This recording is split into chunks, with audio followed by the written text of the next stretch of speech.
This episode is sponsored by Cara Bendon Brand Consultancy.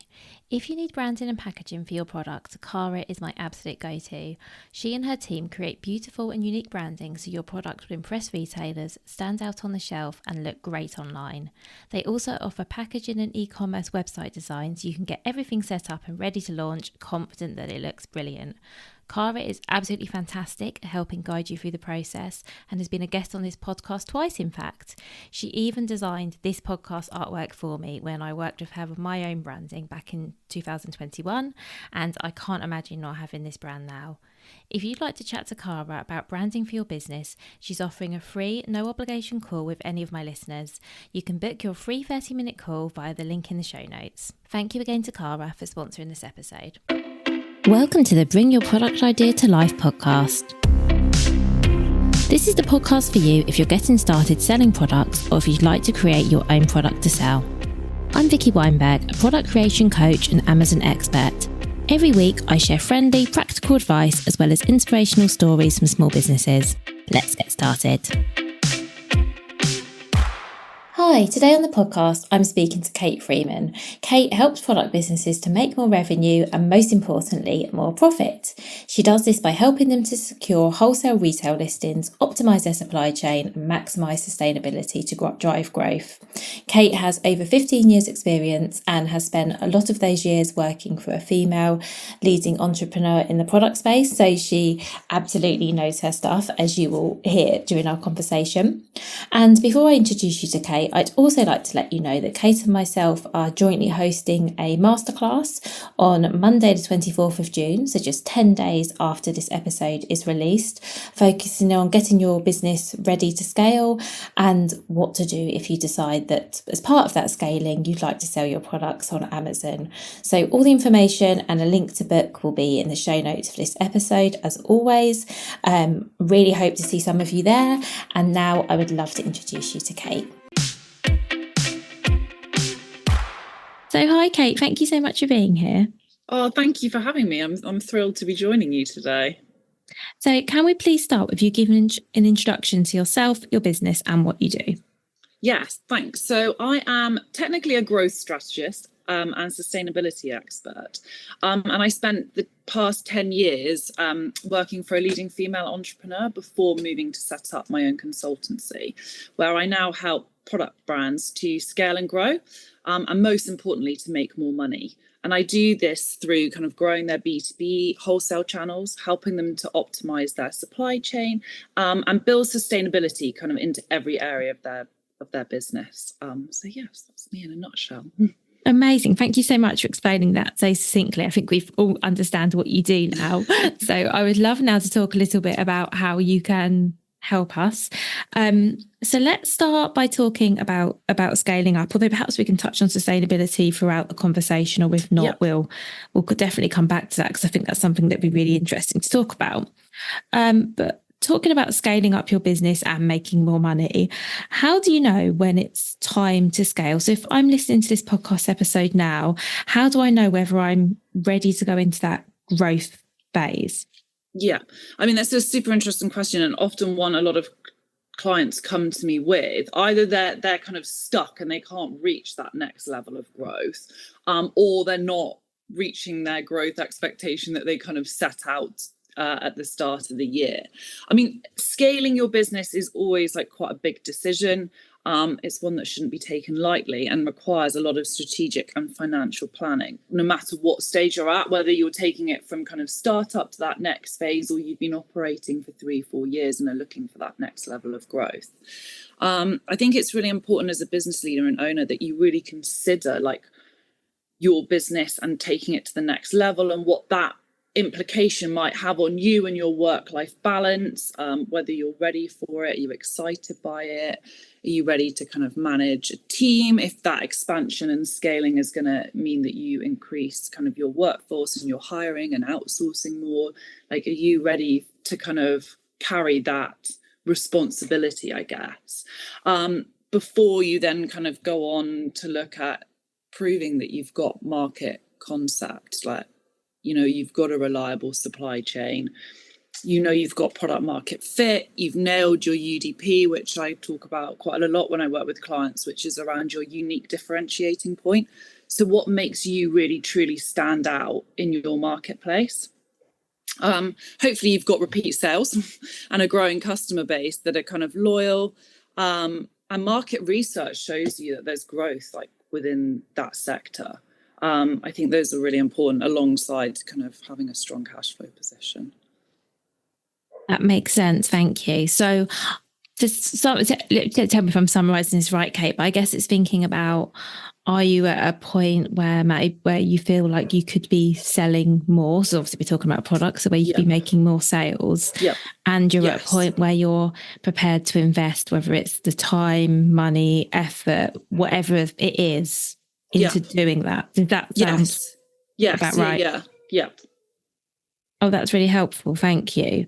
So I guess it'd be useful to take a little bit of a step back, because obviously I've been reading up a little bit on this ahead of us speaking. And I'd love to talk a bit about some of the things that it's important to know before you jump in and say, yes, I'm absolutely ready to scale, off I go. And I guess the two big ones are sort of knowing a bit about your market and your customer. So can we talk a bit about the market first and why you feel it's important to know the market, know who your competitors are, where you sit within it? Yeah, I mean, whenever I work with clients, I'm always like, try not to get too hung up on what the competition are doing, right? Because you'll spend all your time worrying about that and not focusing on your own business. But at the same point, you can't just be oblivious to it. You need to kind of know what they're doing, how they're operating, what's their price positioning, like how are they positioning themselves in the market?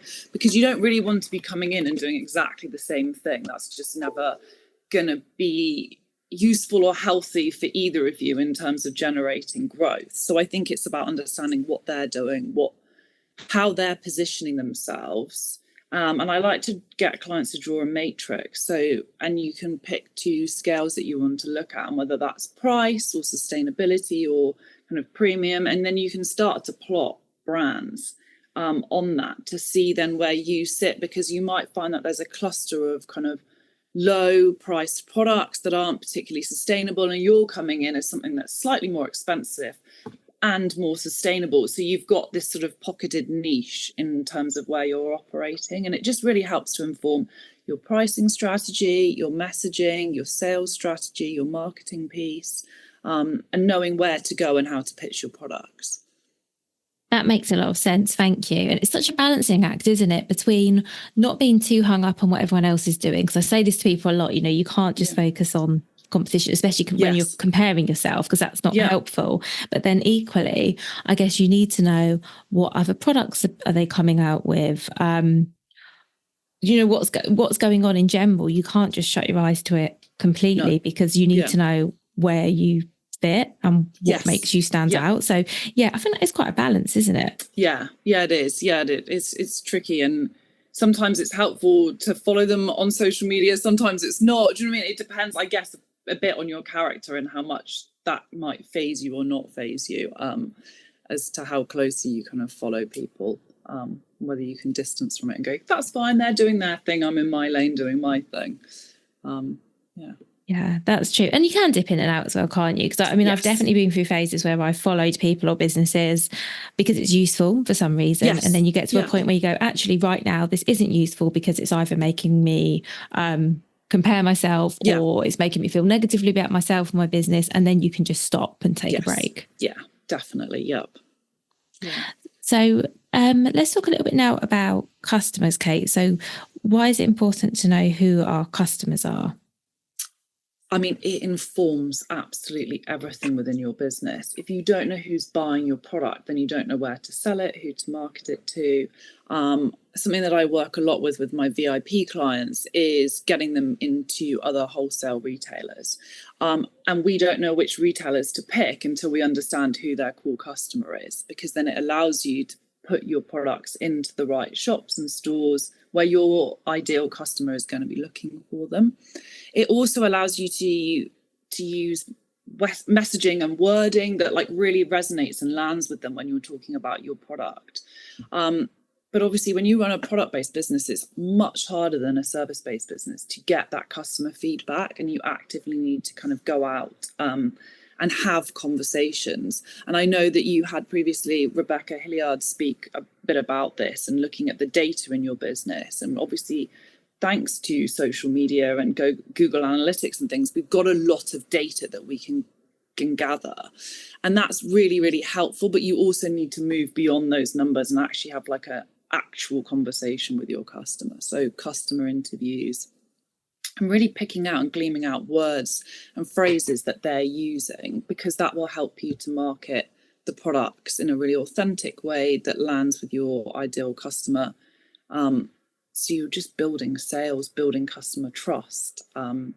It's such an invaluable tool, and I would always say to businesses to look at their core customer and profiling them at least once a year, just to make sure that they're kind of tracking in the right direction and understanding who their audience is.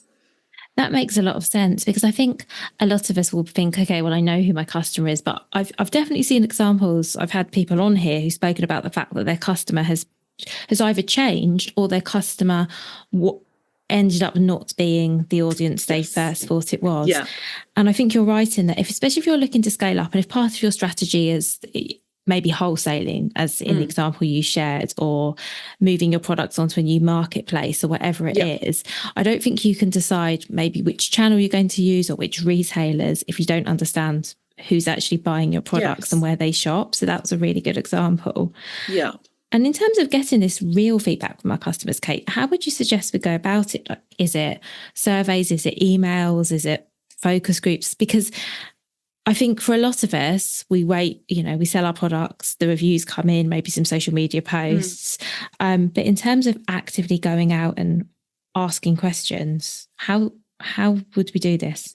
So I would try to go through your database, like your email database, and hopefully within there you're going to have some customers that would have bought regularly. You'll have some that have bought maybe once or twice but not come back again, maybe someone that's signed up but has never bought from you. And I try and get a cross section of those different people, and I would email them and just see in exchange for like a voucher or a free product or discount whether they'd speak to you, and you do a phone conversation with them and ask them questions and kind of gather data from them in that way. Yeah, you can run focus groups. I found sometimes when I've done this before, you always tend to have like one or two voices that might dominate the conversation, and then it sort of sways data and information that you might be getting out, and it's harder to kind of dig deeper and keep asking kind of why in a larger group setting. And the same thing, you could do an online survey and get people to fill that out, but that only gives you so much. And that might be a great starting point, that you could start and do an online survey, and then at the end of it say, look, if you're open to having a conversation, like, please fill in your details, and that way you could gather some more data from people that are happy to have that conversation with you. But normally people love sharing their opinion. They love talking about their experience of using your product or someone else's product, or why they haven't bought. So normally, I've genuinely found that I've probably had, when I've reached out for brands to do this, more people wanting to speak than we actually needed. And then you're kind of going, I'm really sorry, we can't take you this time, but we'd love to speak to you in the future. Like, can we keep you on our books as someone that we could speak to going forward? But it's so invaluable, and I'd just be writing down like little nuggets of things that they might say, because those words you can use on your social media posts, in your sales pitches, like everything. It's invaluable. I love that. Thank you, Kate. And it's so interesting. I'd love to know how many people, if you're listening and you're doing this already, please tell me, because I'd love to know how many of us are doing this already. Because as you answering the question, I was thinking, wow, it's so strange that I have to ask you how to do this, and then you say, well, you get on the phone to people, because that, I feel like over the last couple of years, I don't know whether you feel the same, Kate, but that's almost a bit of an alien concept, isn't it? Actually picking up the phone and having a conversation with somebody. And I think maybe 10 years ago, that would have just been accepted, that that's what you would do if you wanted to. In fact, I remember back in the days when you used to just get phone calls on your home phone. Did you ever get these people doing surveys, and they would just phone you at home and ask you questions? And now it just seems such a strange concept. But I think it might feel daunting to do that. Yeah, it is. Yeah, definitely. You've really convinced me of the benefits of it. Yeah, I think you've just got to kind of put that aside and go, actually, people love chatting. They love talking about their experiences, good or bad. And you're offering them a little reward for doing it, which would hopefully drive sales, you know, to your own site as well. That, like, it's a bit of a no-brainer. I mean, sometimes you might find it helpful, and it's quite difficult if you're, you know, the owner and founder, to receive the negative feedback. So that's where often brands have worked with me to come in, and I kind of manage that interim bit for them, so that the person can feel they can be totally honest without offending anybody. But you know, for every bad review, there's always going to be positive things that people are going to say, and actually sometimes the negative things are really helpful, right, in helping you to like grow and develop and build the brand. So yes.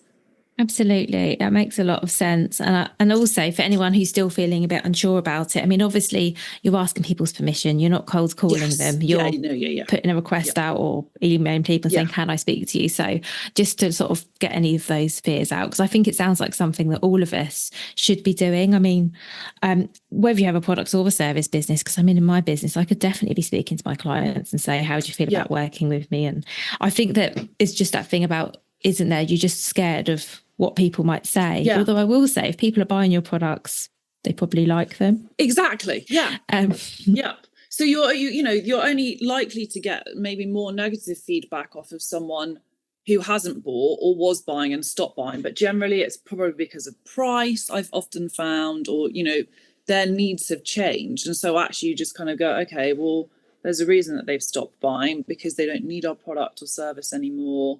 You know, they're not our ideal client, and that's fine. And like, we can take what they say, but we don't have to use it. You know, it's about picking the data that's helpful and reading between the lines and understanding that they might not be your core customer. Yeah. And people's circumstances change as well. I mean, I know that this year there was things that I used to buy regularly or have on subscription that I've just gone, do you know what, actually right now I'm not going to spend the money on that. And it's something, you know, things change, you might pick up again. But I think often, in my experience anyway, I think often if someone stops buying from you, it's about them rather than you, their circumstances. And understanding and reading that between the lines and just going, okay, and that's fine, because for every one of those there's going to be 10 more people that will buy my product, that are buying my product, that love it. So, you know, let's focus on what they're loving and enjoying. And if there's anything that we need to tweak, we might. But also, that's another valid point. And I see this so many times. I'm like, please don't do it. What happens is someone will get a customer that's like, oh, I'd really like it if it was in red. So off everyone goes and makes like a 300 red whatevers. And I'm just like, no, because what you've then done is like created more products, you've tied up more cash and stock, just because one person said to you, oh, I definitely buy it if it was in red. So whenever that happens, it's always about just taking a step back, going, okay, that's helpful, let's do some competitor research. Like, has another brand got a red version of whatever it is? Has somebody else asked for it in red? Like, and just build up more of a like business case for suddenly diversifying your range into something that you previously might not have been doing. Because especially as a small business and as a startup business, having lots of cash tied up in stock is not that helpful. So it's just being really mindful of that, and like taking the data and like using it, and then gathering more data to build a reason behind maybe diversifying or expanding your range.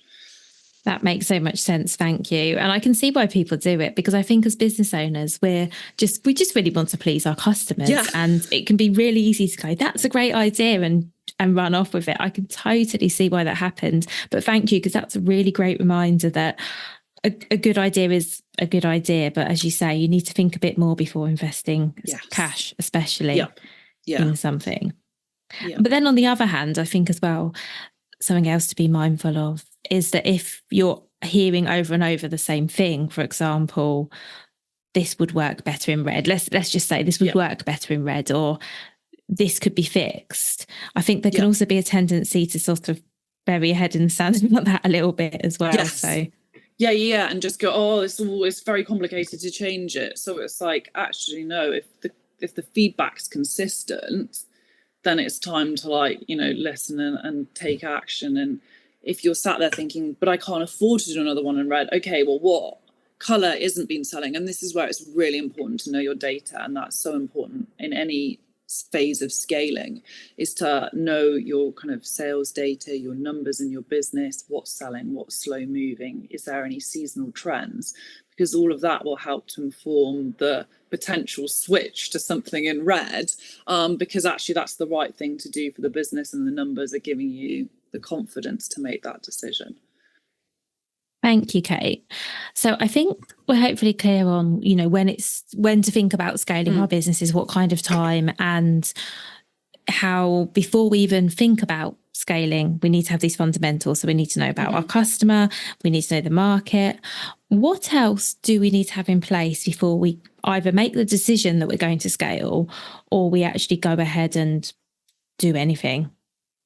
Well, money and finance, right? Because as product-based business owners, you're creating scale and growth, you're going to need more products. So it's about ensuring that you've got the finance and the money to fund that stock. And if you don't, are you taking pre-orders and then using the pre-order payments to fund that stock coming through to fulfill those orders? You know that you've got product market fit, it's been achieved, so your customers are loving using and continuing to use your product. So that gives you the kind of confidence and minimizes the risk slightly. But you need to make sure that you've got your solid profit margins in place. And obviously the benefit of scaling with a product-based business is hopefully that, the additional numbers lead to better product costs, which lead to better margins. So it's kind of self-fulfilling in that sense, that you're able to buy better. But you need to make sure that your supply chain can support that growth. And if it can't, I'd be starting to look at how can I switch, who's supplying this, how's it all working, in order to, because the last thing you want to do is have massive growth and this wave of kind of orders and new customers, and then you can't fulfill it and can't keep up with that demand. Because it would just be kind of catastrophic almost for your business. You've got all these hungry customers, they can't buy, they've kind of bought into your concept, so they're going to go elsewhere, aren't they, if they can't buy it from you. So I think it's just making sure that you've got that really robust supply chain set up to support the growth along with the finances. That's so helpful, thank you. And I know, as you say, these are all fundamentals, but they're just good things to just go through and just make sure everything's in place. Because as you say, I'm sure you've seen this before, and I certainly have, where businesses have grown at a rate where, they're perhaps sold out of stock and they have a waiting list, which is obviously a really good place to be. But as you say, it's really hard when you can't actually take money and deliver a product. Yes. If you have the customers there waiting to buy it. And often, that having that out of stock for a period is great, right? Because it drums demand, but it can only be out of stock for so long before you start to annoy people. So, it's being mindful of that. And especially, and you will know this, working with Amazon, they do not take that out of stock favorably. Neither does a large wholesale retailer. For them, going out of stock is a big kind of no-no. And all the growth and traction that you'll have built in that channel, sort of then, I don't know, the algorithm just doesn't like it, does it? And it's just like, you've upset us, you've run out of stock. And then you have to, work to build that back up again. So it's just being really mindful of that. Yeah, and it's so hard because, yes, you're absolutely right. On Amazon, as soon as you go out of stock, your rankings just drop. All the hard work you've done just day by day just falls away. And I'm not saying you can't get back to where you were, but it's a slog again. So I never recommend going out of stock if you can avoid it on any platform, actually. They do. They really penalize you. And if you've really worked hard to generate that growth and you've put money into all the advertising and things behind it and the listings, then you need to maintain that and maintain your position. And the other sort of practical thing around that I'll just let people know is to consider, if you're thinking, it's not so bad, is the other thing is, if your product has been selling well when it goes out of stock, presumably there'll be someone else on, whether it's Amazon or whatever marketplace, selling something similar to you. If your product isn't there and someone else's is, they're probably going to buy that rather than wait around for you to come back and stop. On your own website, you can have pre-order lists or whatever, waiting lists, but on a platform like Amazon or Etsy or anywhere else, I think 9 times out of 10 someone else is going to get that sale. Yes. Yeah, they're going to swoop in. Yeah. Well, thank you so much for letting us know what we need to have in place before we think, okay, we're going to scale our business now. But so I guess my final question is, how would we know exactly what we need to focus on? So let's say we've got to a point where we're getting consistent sales and we think, do you know what? Be good to have some more in the very simplest terms. What then? How do we know exactly what it is that we need to focus on to grow our business? So I would, first of all, I think there's 2 things that you need to focus on. One, if you've got the demand and you've got more customers coming through, whether that's through your own channel or a wholesale retailer, to go, okay, how much growth is there within that particular market that I want to focus on? And if I do really want to scale and grow, what other markets do I need to look at? And because, obviously selling is always your number one focus within your business. But then I'd also at the same time be looking at my supply chain and going, okay, can they support me upping my orders? And if I do, what price are they going to give me? And it might be time to go out to tender and get, 2 or 3 other businesses to give you pricing for whatever your product is. And I'd be starting to look at that and really build out, okay, what does this scale and growth mean to me? If I'm picking and packing the orders myself, right, is this now got to a point where, because I'm picking and packing and doing all the orders and running to the post office, I'm now not able to do X, Y, and Z within the business? Actually, do I need to start to look at getting a warehouse in that can do the pick, pack and distribution for me? Okay, yes, I do. Right, let's start costing that into the product costings and the business model, because what was free, you pick packing, is now going to start costing you money because you're having to pay someone else to do that and store the stock. So I'd just be looking at making sure that all of those numbers are kind of added into your product costings to make sure that you're still operating profitably with the correct margins. So I would be really focused on those kind of more logistical pieces, as well as, right, like which sales channels are right, which you will know off the back of having done your core customer profiling work. So you'll know straight away, actually, it's these channels I need to be going after, and that's going to be my focus. And what do they need in order to service them? Because if you're going to a big wholesale retailer, it's going to be things like barcoding correctly. Are your products in the right size boxes? They got the right codes on, product codes, their codes. There's all these things that suddenly become quite demanding that you maybe didn't have to worry about before. So it's just getting all of that knowledge in place as well.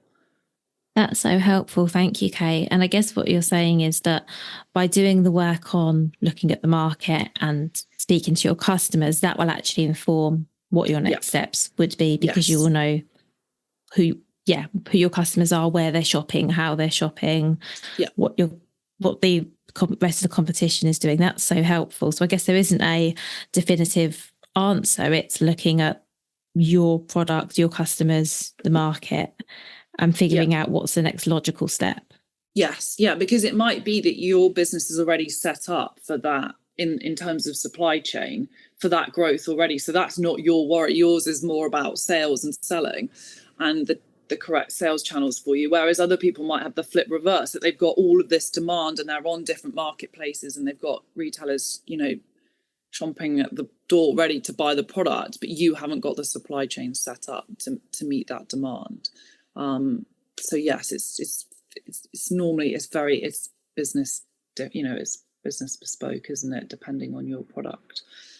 And if someone still isn't sure what that is or what the specifics I need to focus on, is that something you can help with? Yes, definitely. So I work a lot with clients, either one-to-one on a 3 or a 6 month program, and we work together to kind of help to grow and scale your business, looking at both supply chain but also sales channels. And I guess I'd say my kind of magic superpower is uncovering those kind of hidden opportunities that might be within your business that you can't see, but also costing commercial certainty into all of those deals that you're doing to create the scale and growth. I think it's very hard sometimes as business owners, you're so in the weeds and doing the do of your business to kind of step outside and see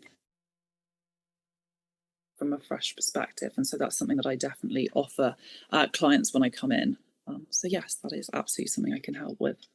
Thank you so much, Kate. And I'm going to link through to your website and your socials in the show notes for the episodes. People can find you really easily. And so the final question I have for you is, what would your number one piece of advice be when it comes to scaling your business?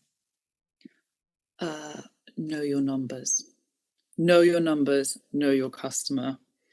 The number of businesses that don't know the profit margins that they should be operating at, what their top 3 sellers are, what their slowest moving lines are. You just need to be able to know these numbers like off the top of your head. What's your average gross margin? All of this is so important. And who is buying your product. And as we kind of touched on, it might not be who you initially kind of thought and set out to be. And that's why it's really important to have the conversations with the customers, because as your brand grows, it might change. I mean, I definitely had it with a brand that I launched with the entrepreneur. We set out in our minds with like the brands to this audience. And it was only after kind of 6 months of selling and we did our market research that we went, oh, we weren't expecting them to buy it. That was a bit left field. But we'd done that research, we'd had the conversations that then allowed us to kind of shift the marketing slightly more towards that target audience. But it was fascinating. We just really didn't expect it to be more male dominated in our marketing. We thought we'd have kind of a 70-30% split, like female to male purchasing, but actually it was the other way around, and we had more men than women purchasing the product. So, it's important to do the research of whatever stage your business is at, because who might have bought it in that kind of growth innovation stage may not be the person that's buying it 3-4 years down the line and the brand's grown. That's such an interesting example. And did you actually find out why that was? So why more men were buying than women? Were you able to get that? I think it was to do with the marketing messaging that we'd put around the business. Funnily enough, it was, a completely female-led team, but clearly we'd written the marketing and the copy in a way that appealed to a male audience, which wasn't at all our intention, but that's how it landed. And we were category disrupting, and I think that often makes it harder to identify who your customer is going to be when you come in with a challenger brand that's kind of upsetting the norm, which, side note, retailers do at times find a bit challenging to deal with, because you've kind of come in and gone, well, I don't sit in that category and I don't sit in that category, but you need to take it seriously because we're doing something different in the market. That's always going to lead to a bit more of an unknown in terms of what you're doing, because the customer's kind of not expecting it either. You've changed the status quo a bit from what they're expecting. And that's why it's even more important to do much more regular kind of customer research versus someone coming in and going, oh, I sit neatly in this category. It's probably a bit more predictable about who's going to buy it. That's really interesting. Well, thank you so much, Kate. And thank you for everything that you've shared. I mean, I'm definitely taking away from this that knowing your business inside out is key, really. Yes. Yeah, definitely. Thank you. Thank you so much for listening right to the end of this episode. Do remember that you can get the full back catalogue and lots of free resources on my website, vickyweinberg.com. Please do remember to rate and review this episode if you've enjoyed it, and also share it with a friend who you think might find it useful. Thank you again, and see you next week.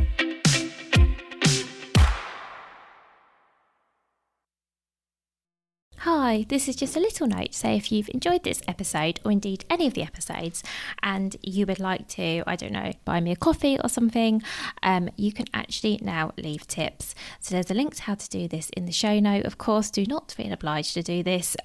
This is a free podcast. This will always be a free podcast. But as I say, if you want to buy me a coffee, you can do that via the link in the show notes.